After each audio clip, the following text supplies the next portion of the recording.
everyone, Princess Sarissa back, and when we last left off, we were right outside the Waltz meteorite, and we're gonna head into it and see where it takes us. Apparently, it warped some from a soldier from Karnak Castle over to the Waltz Castle here, so maybe it works in reverse too. And Rasser stepped on it, and boom, he got sent away. Well, I don't know. Well, guess there's nothing to do but try, just like Rasser. And so, our party members are jumping in. Gallifrey's thinking. He's thinking that something's coming back to him. Maybe he's losing his amnesia. That soldier did know him, like he said, and he was outside a meteorite. We found him outside a meteorite. And we're getting warped. There's the canal. And look, there's like two rocks there in the forest there. That'll become important a little bit later. But now we warp over to here, and who knows where this is. I wonder where this is. Well, let's find out. Did we warp to Karnak? Don't know. Well, it's another meteorite. But yeah, you can tell we warped to Karnak because if we go back into the meteorite, it says the Karnak meteorite. So yeah, we warped there. So, well, we're not outside Karnak Castle. We got to do a little bit of walking to get there. So, let's head on through these forests. Oh, we got the wild Nax. That attack that they just did there did 0 damage. It's a blue magic attack, actually. So if you have a blue mage, you can learn that attack. Basically what it does is, it deals damage equal to what you've done to the enemy. So right now, because we haven't hit the enemy, or the enemy that used it, it dealt 0 damage. But say we hit it for like, like 100 damage, then, if it used that attack, well, it would do 100 damage back to us, so. Obviously, it's more important, it's more powerful, the stronger you are. So, because then you'll take more hit points worth of damage, and then you'll conversely do more damage, so. There's the stats of the Wild Nax there, so. Pretty good experience. We will be doing some level grinding, between this video and the next. Because there's a sequence that if we want to get all the treasure, it's a time sequence, and there's a lot of enemies we've got to fight, so of course the extra levels will help make us stronger to defeat those enemies quicker. So, with some other new enemies here, we'll get the stats as soon as we get some space. The Aegers are those little plant-like things, and here's their stats right now. And the big bird is the zoo. I keep thinking of them, they're a pretty tough enemy in Final Fantasy IV. But they have a lot of hit points. Unlike Final Fantasy IV, when you meet them in Final Fantasy IV, you have a sword that basically can instantly kill them. But we don't have that sword here, so.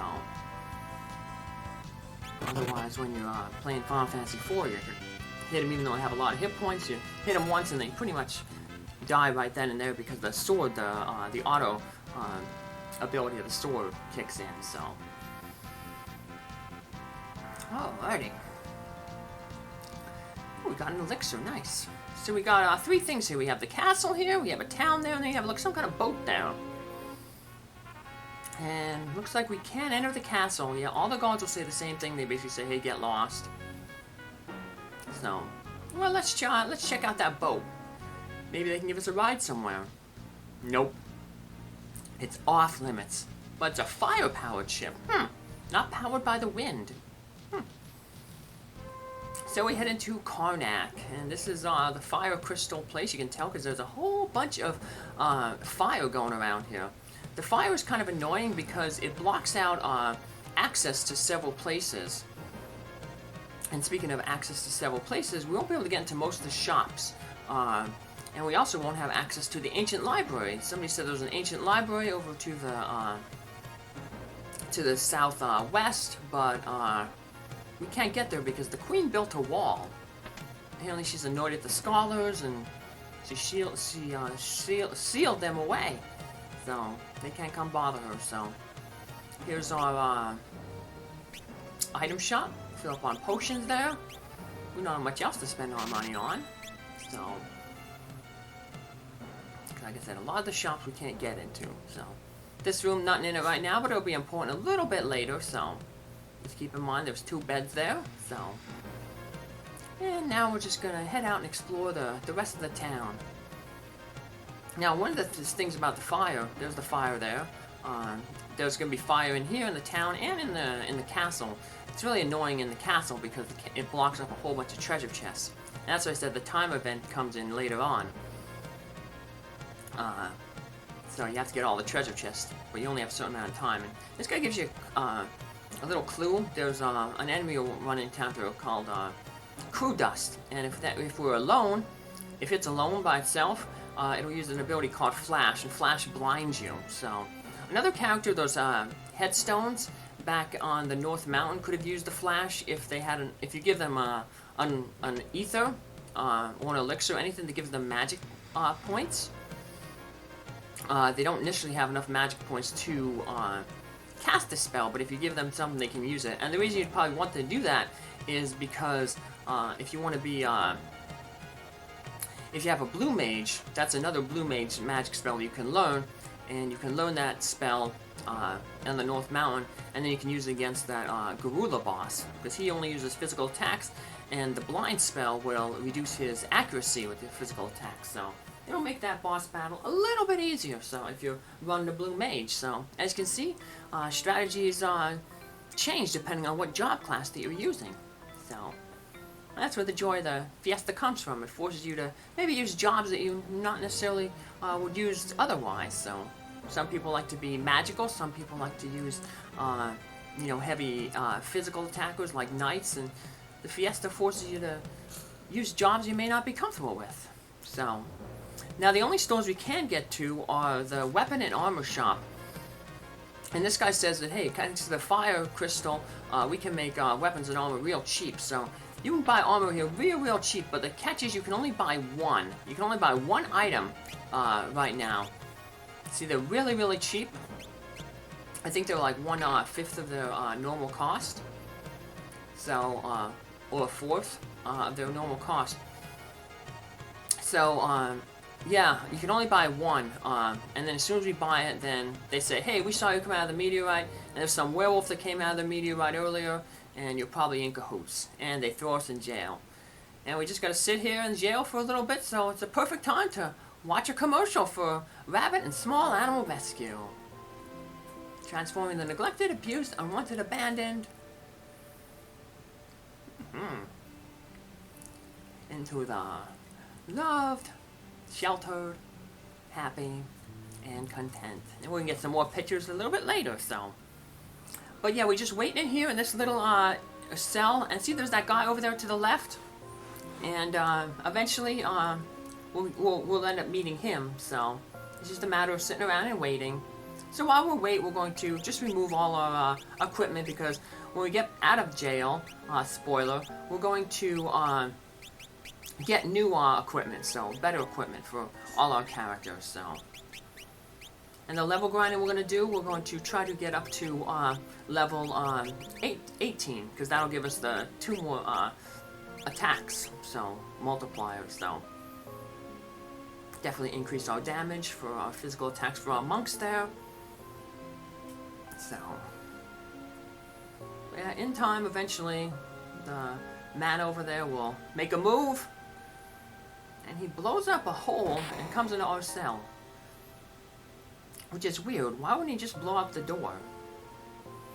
I mean, he knows that the doors, see? He used this explosive, and he ended up in another cell. And, our characters just can't help but laugh at the situation. Of course, he doesn't take too kindly to us laughing at him, so. But who is this crazy old man? Why does he have bombs? Oh, that's Sid! And as Lena said there, and some of the townspeople said, Sid is apparently a scholar who created the machines that amplify the power of the crystals. And that might be the reason why they're cracking. because the wind crystal, the water crystal, and now the fire crystals have all been hooked up to this machine. Haven't heard anything about the earth crystal though, but... So this is, Sid basically says that he discovered in an ancient tome in the ancient library that the crystals used to be more powerful. So he decided, well, let's try to make them more powerful through machinery. So he made the amplification machines, but then when he realized that the one in Waltz and the wind shrine broke, thanks to the machines, he was like, oh, I gotta stop this one. So he tried to show off the crystal amplifying machine here in Karnak, and apparently the queen didn't like it. So she's like, throw him in jail. And here's where we tell him that, hey, we're tasked with saving the crystals. So, I know. We got a chancellor. Yep, every chancellor in the game is gonna have the same sprite. So you always know when that guy appears, he's the chancellor. And he has some bad news.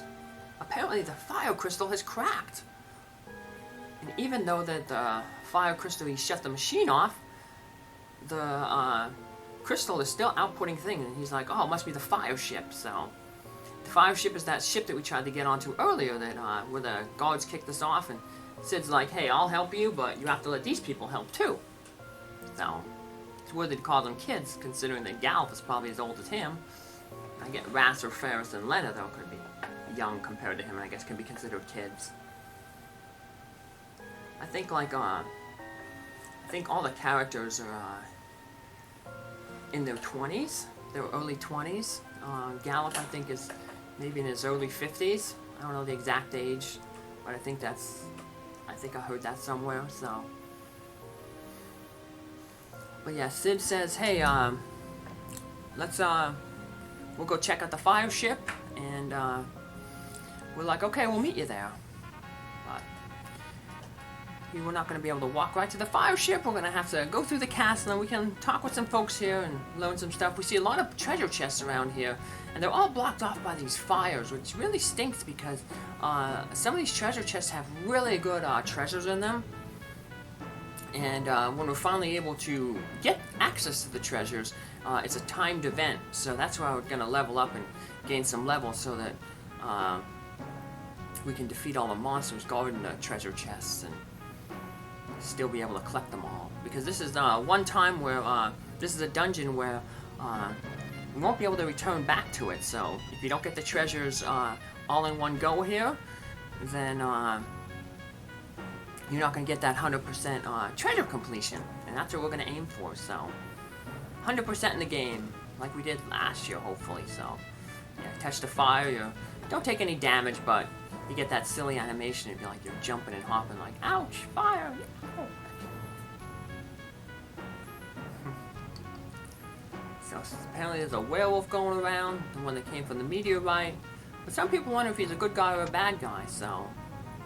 A black shadow. Well, I think there was a black shadow around King Tycoon. Uh-oh. Maybe it's like, attracting all the monarchs or something. I don't know. These guys look like they're in a hurry. Uh-oh. Okay. Uh-oh, they're worried. Let's go see the queen. Let's see what she's up to. Is this her chamber? The queen's missing! Where could she be? The chancellor's running around. Stop, buddy. We want to talk with you. Hey, stop. And Sid is at the fire-powered ship. Okay, he told us that. But we still haven't found the queen. Uh-oh. Well. Luckily, now we can just head out of the castle here. And one of the good things is, now that we kind of got the guards on our side, because we're helping them out with trying to save the fire crystal. And uh-oh, the werewolf! But they throw a bomb at him and scares him off, so loud noises. I know my brother Spartacus, he's scared of loud noises. He don't like the thunder. My daddy tried to get him one of those thunder shirts, but it didn't work. So, he's still kind of scared of loud noises. But now that we're kind of like on the guard's good side, we can head back to the weapons and armor shop. We can pick up some better armor, and more importantly, we're going to pick up some rods. And rods, right now only our summoner can use them. Only the summoner class can use them.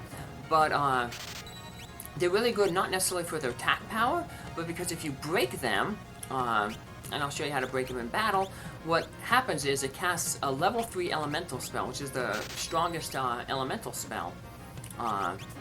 So, we're going to buy a bunch of stuff here, sell some of our old equipment, that's why we de-equipped it. And we can also sell some of that gear that we got in Tycoon Castle. We won't ever be able to use the Diamond Bell, only Geomancer can use that, that's a forbidden class for us.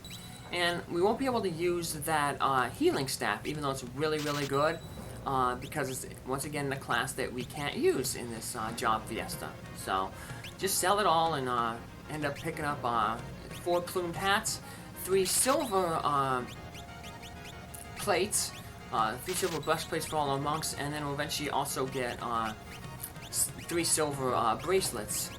So, we need 1 more there for Galuf. And we already have that one that we found earlier, but we can't. We want to give Lena the plumed hat. So,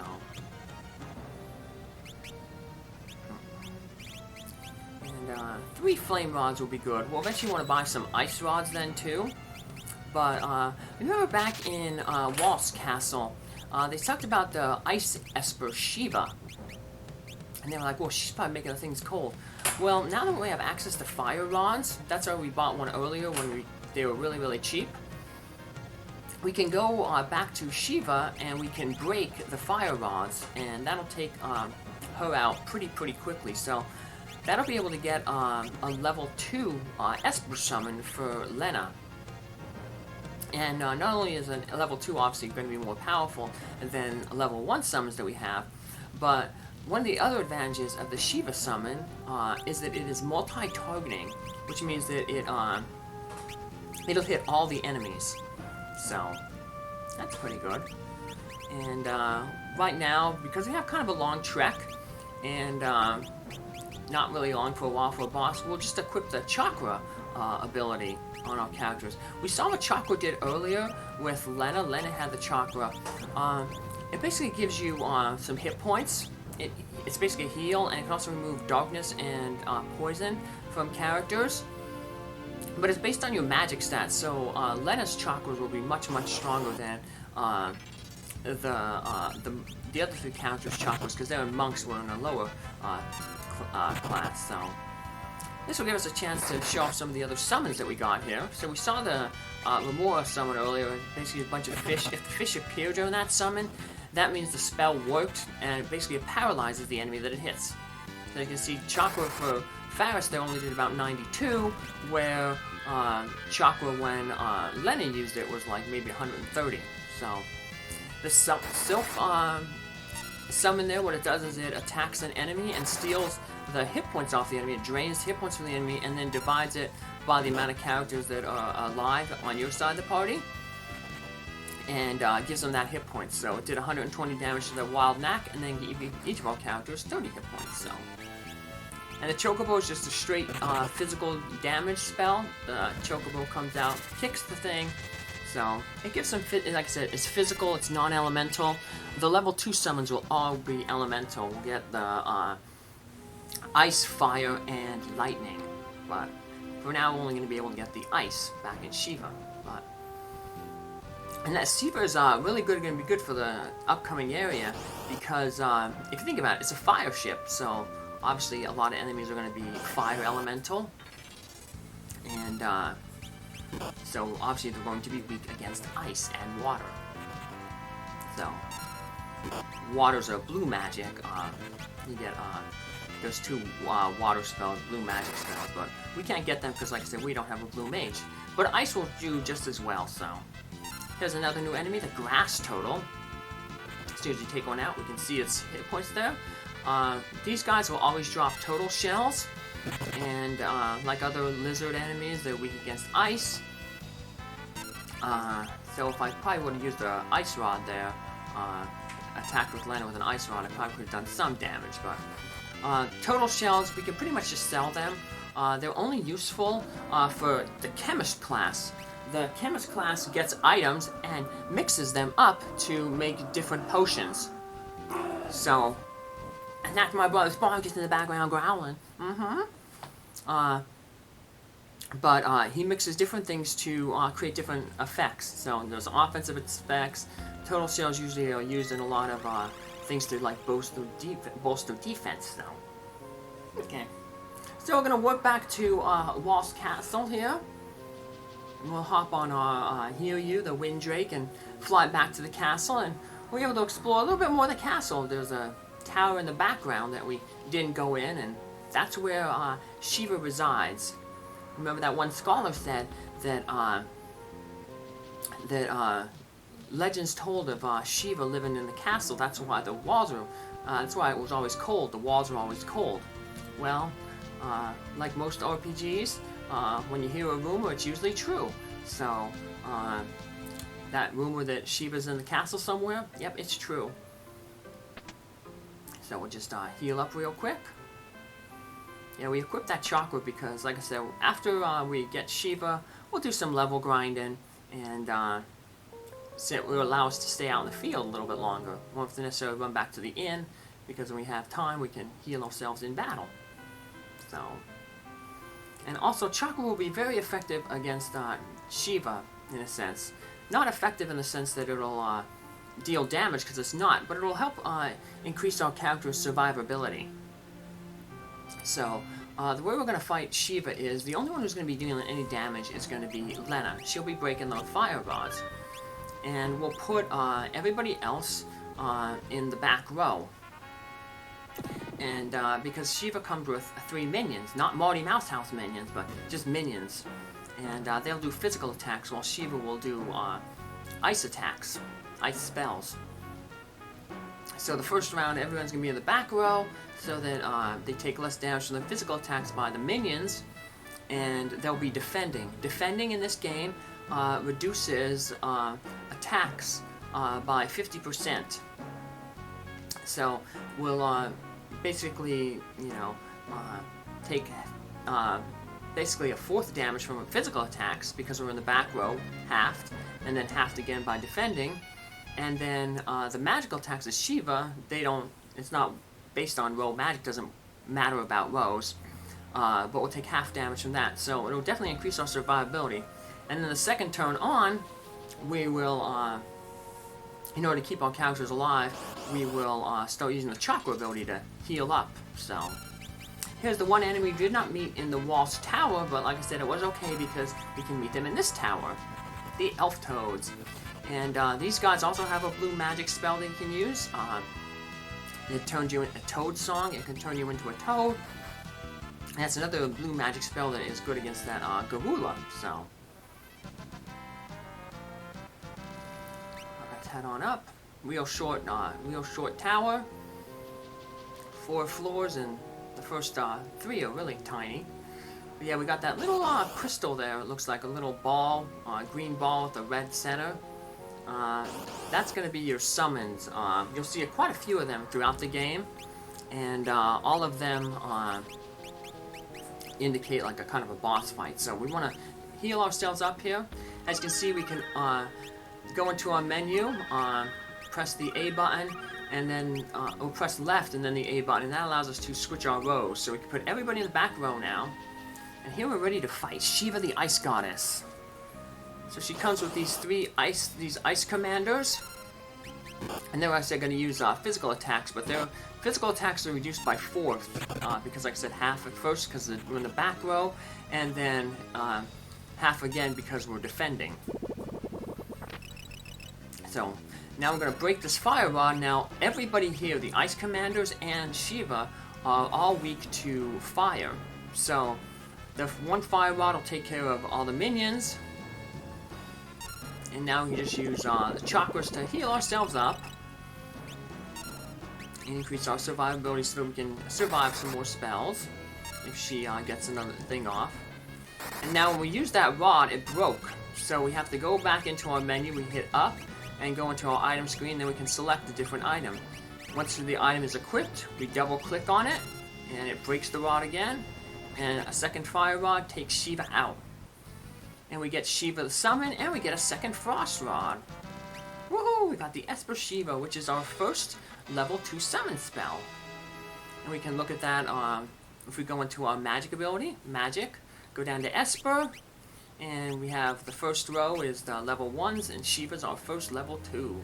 Multi-targeting, iced elemental, so it'll be really good in the fire ship. And against any enemies that, you know, obviously weak against ice. So yeah, that battle is really, really tough, but it's really easy if you have fire rods. That's why we specifically held off on doing it until we were able to buy the fire rods in Karnak. Now, of course, we could have won some fire rods from those Richard mages in Walt's Tower, but you have to farm them and you have to fight a lot, so it was easier just to, you know, just wait a little bit and end up buying them, so. Because money ain't all that important right now, because monks, like I said, they don't need a lot of equipment, they don't need to buy weapons, so, one, we don't have to buy weapons, and two, we can sell any weapons that we pick up. Unless they're for a future class, like that Ashura is going to be good for our ninja when we get the ninja, our next class available. But that'll be the end of this episode. We end up right where we began, right outside the meteor, and we'll be traveling back to Karnak in our next episode. So, until then, take care, have a good one, and feel free to, like I said, contribute to rabbit and small animal rescues if you're entertained by this. They do lots of good work. A link is in the video description. Take care, have a good one. Thanks for your support. Bye!